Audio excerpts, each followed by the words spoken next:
जय हिंद। कैसे हैं आप सब? उम्मीद करते हैं कि बहुत ही अच्छे होंगे।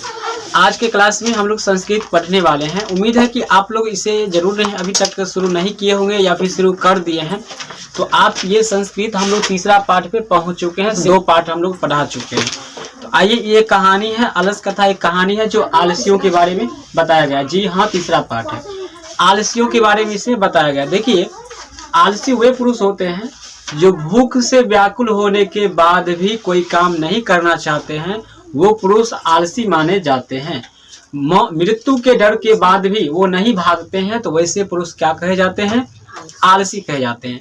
सबसे पहले हम लोग इस पाठ का पाठ परिचय जानेंगे, फिर हम इसका सारांश जानेंगे। याद रखिएगा, इस चैप्टर से कम आपके परीक्षा में 5 अंक पूछना तो तय है। ठीक है? कौन लड़का हुल्की मार रहा है उधर से? ठीक है, तो देखिए, तो ये कहा गया है कि यह पाठ विद्यापति द्वारा कथा ग्रंथ के पुरुष परीक्षा नामक कथा ग्रंथ से लिया गया। यानी यह पाठ जो है विद्यापति जी के द्वारा रचित पुरुष परीक्षा नामक ग्रंथ का अंश विशेष है ये। ठीक है, इसमें जो है पुरुष परीक्षा जो होता है ग्रंथ है, उसमें सिंपल भाषा यानी सरल भाषा में बहुत ऐसा कहानी दिया गया है जो पढ़ने के बाद हम लोग काफी ज्ञान सीखते हैं, मानव गुणों के बारे में समझते हैं। ठीक है ना? अब देखिए, अगला है यहाँ पे कि विद्यापति लोकप्रिय मैथिली कवि आसित। विद्यापति मैथिली के क्या थे? लोकप्रिय कवि थे। अभी आपसे सवाल भी हम यही पूछे थे कि मिथिला के लोकप्रिय कवि कौन थे? तो विद्यापति जी थे। ठीक है, याद रखिएगा, इस पाठ के लेखक भी विद्यापति जी हैं, आलस कथा पाठ के। ठीक है, इस पाठ में आपको आलसियों के बारे में बताया गया है। आलसी को जो है अच्छे लोग, नीतिकार लोग आलसी को शत्रु के रूप में मानते हैं। नीतिकार लोग आलस को क्या मानते हैं? शत्रु के रूप में देखते हैं। अब हम लोग चलेंगे पाठ सारांश देखेंगे। काफी लंबा नहीं बनेगा, बिल्कुल शॉर्ट में इस चैप्टर को फिनिश कर देना है और सवाल जवाब सब आपको याद हो जाएगा। केवल ध्यान से श्रवण करना है, कान को खोलना है, यहाँ पर रखना है। ठीक है, देखिए, कहा गया आसित मिथिलायाम वीरेश्वर नामः मंत्री। मिथिला में एक वीरेश्वर नाम के मंत्री रहते थे। मिथिला में एक वीरेश्वर नाम के मंत्री रहते थे जो स्वभाव से दानशील और करुणाशील थे। दानशील कहने का मतलब वो दान देने में काफी इंटरेस्ट रखते, मतलब इच्छा लगाते थे, और करुणा मतलब किसी का दुख देखना वो नहीं चाहते थे। वो सब दिन गरीब और आलस को इच्छा अनुसार भोजन और वस्त्र दिलवाते थे। कौन? मंत्री साहब वीरेश्वर जी। पूछा जाएगा सवाल कि वीरेश्वर कहाँ के मंत्री थे? मिथिला के मंत्री थे। मिथिला के लोकप्रिय कवि कौन थे? विद्यापति जी। ठीक है, चलिए, उसके बाद एक सारांश है यहाँ पर, ये वाला देखिए, ये वाला सारांश है। ठीक है, ये सारांश इसमें कहा गया है कि निर्गतिनम च सर्वेस्मालसम प्रथमो मतः किच्चिन क्षमते क्रतु जाट्रेना अपि वाहिना। मतलब कहा गया है, इसमें कहा स्पष्ट रूप से कहा जाता है कि सबसे खराब से भी खराब स्थिति में एक छोटे से छोटे लोग में भी आलसियों का प्रथम स्थान होता है। आलसियों के कम स्थान होता है? पहला स्थान होता है, क्योंकि वो भूख से व्याकुल होने के बाद भी कोई काम नहीं करता। देखिएगा, बहुत सारे आलसी को आप ही लोग खुद देखिए, जब सोए हुए रहिएगा, अगर शाम को जैसे आप मतलब कुछ भी करिए, पढ़ाई लिखाई घर से आप शाम को सो गए, अगर मम्मी आपको जगाने आएंगी, तनी खा लो, उस समय आपको जगाएगा तो आप खाइएगा भी नहीं। खाना खाते हैं कोई? हमने करते हैं नहीं करते हैं? और फिर मतलब रजा कर ठोठना इधर दाब के सो जाते हैं, करते हैं नहीं?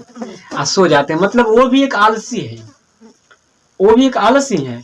तो खुद पे पहले जांच कीजिए कि हम कभी कभी सुबह में जैसे मतलब सवेरे नहीं उठ पाते बच्चे, आलस की वजह से। आलस सबसे बहुत खतरनाक चीज है, ये बात जान लो। जिसके अंदर से आलस निकल गया ना, वो पक्का महान हो जाएगा। ठीक है, इतना महान जो बने हैं उसके पास आलस 0% थे। आलसी मैन बहुत खतरनाक होता है।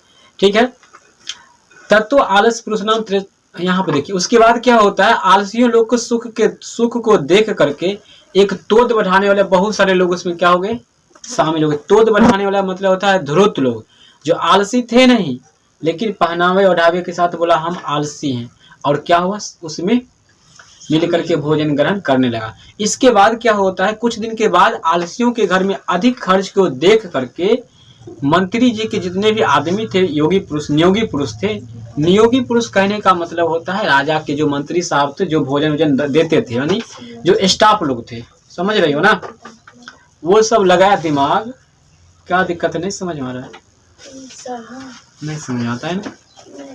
अलगे दुनिया में तुम लोग हो, हाँ, हम इस दुनिया में, तुम लोग अलगे दुनिया में बोक रही हो। जब चारों चारों आलसी था, चारों ही आगे हम पढ़ेंगे। जब आलसी के साथ बहुत सारे लोग मिल करके भोजन ग्रहण करने लगता है, तो फिर राजा के आदमी क्या करते हैं, बृहस्पति जी के आदमी, वो सब देखते हैं कि बहुत सारा लोग इससे मिल गए हैं, तो सब क्या करते हैं, परीक्षा लेने की बात सोचता है कि सबको क्यों नहीं परीक्षा ली जाए। और परीक्षा में क्या करते हैं, एक बार वो सभी के जहाँ फिर सब आलसी लोग रहते हैं उससे बहुत सारे तोड़ बनाने वाले लोग थे, मतलब कि दिखावा कर रहे थे कि हम आलसी हैं, लेकिन वास्तव में वो आलसी नहीं थे। तो नियोगी पुरुष ने क्या किया, एक बार उस घर में ही आग लगा देते हैं। आग लगाने के बाद क्या होता है कि जब आग लग जाता है तो वहां से जितना भी था बनावटी आलसी, मतलब आलसी जो भी था, जो बनावटी दिखा रहा था कि हम आलसी हैं, लेकिन आलसी वो था नहीं, तो वैसा लोग क्या हुआ, वहां से भागना शुरू कर दिया। जान बचाया तो लाखों उपाय करके सब अपना अपना भागा, जो भी अपना जान बचा के भागा।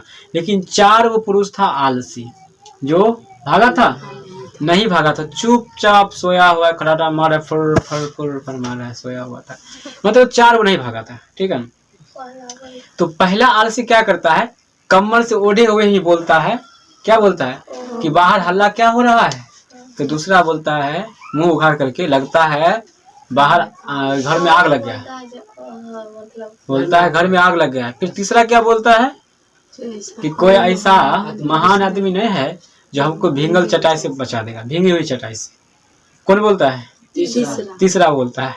फिर चौथा क्या कहता है, अरे बचाल तुम लोग कितना बोलता है, हमको सोने भी नहीं देता है चट्टा सा, ऐसे करके फिर चारों क्या होता है, सो जाता है। अब इससे देखिए, अब यहाँ पे कहानी बहुत अच्छा लगेगा। 4 वो आलसी था, पहला क्या बोलता है, अहो बाहर क्या कोलाहलम, बाहर क्या हल्ला हो रहा है। फिर दूसरा बोलता है लगता है घर में आग लगा, यही बात याद रखिएगा। तीसरा कहता है कोई ऐसा पुरुष नहीं है जो हम लोग को बचा दे। फिर चौथा कहता है अरे बचाल तुम लोग कितना बोलता है, हमको चैन से सोने भी नहीं देता है। इसके बाद आग जब बढ़ गया, घर में काफी करीब पहुंच गया था 4 आलसी के पास, तब जाके राजा के आदमी के द्वारा सोचा गया कि अब ये 4 चट्टा साफ हो जाएगा। तब 4 को झटका पकड़ के केस पकड़ के घर से घसीट के बाहर निकालता है। केवल 4 आलसी था। उसके बाद 4 आलसी को पहले से भी अधिक भोजन वस्त्र दिया गया। इसलिए लास्ट में आपको इसमें कहा गया है कि पति के कारण स्त्रियों में गति होती है और बच्चों में गति माँ के कारण होता है। उसी प्रकार आलसियों में गति किसी दयावान या करुणा भरी आदमी के बिना साथ के द्वारा होता है। मतलब पत्नी में गति किसके कारण होता है, पति के कारण, क्योंकि पति जब कमा के नहीं देगा तो पत्नी फूफाई नहीं करेगी, मतलब उसके पास कुछ नहीं होगा जब तक पति नहीं। पति के कारण क्या होता है, स्त्री में गति होती है, और बच्चे में गति माँ के कारण, और आलसियों में गति दयावान पुरुष के द्वारा होता है। और इसी तरह से ये पाठ आपका क्या होगा, खत्म। चलिए सवाल जवाब किया जाए। बताइए राजेश कुमार, बताइए। हाँ, मिथिला के लोकप्रिय कवि कौन थे, विद्यापति। अगला बच्चे तुम ही खड़ा हो जाओ। चलिए तुम बताओ, बृहस्पति कहाँ के मंत्री थे, विद्यापति के मंत्री थे। देख लो अभी तुरंत पढ़ाए, खड़ा होइए। बृहस्पति कहाँ के मंत्री थे, कोई बताएगी। चलिए मिथिला के मंत्री थे। बृहस्पति कहाँ के मंत्री, मिथिला के। तुम खड़ा हो जाओ, बैठ जाइए सब। चलिए क्या वो आलसी के बारे में बात किया गया है इसमें, 4 बैठ जाइए। फिर से आप बताइए। हाँ चलिए बैठ जाइए, सब बैठ जाइए। थोड़ी समझ गए सब, पूछिए सर, समझे कि नहीं। अरे समझे कि नहीं, इस यहाँ पूछ के क्या करेंगे। आप लोग समझे कि नहीं कमेंट करके जरूर बताइए। यदि समझ में आया है कुछ न कुछ तो अगले वीडियो के लिए भी आप कमेंट कीजिए, और सारे क्लास में दिया गया है, कमेंट बॉक्स में है, आप वहां से जाकर देखिए, और प्लेलिस्ट में सेव होगा सभी चैप्टर का। तो वहाँ से जरूर वॉच कीजिए। Thanks for watching this video.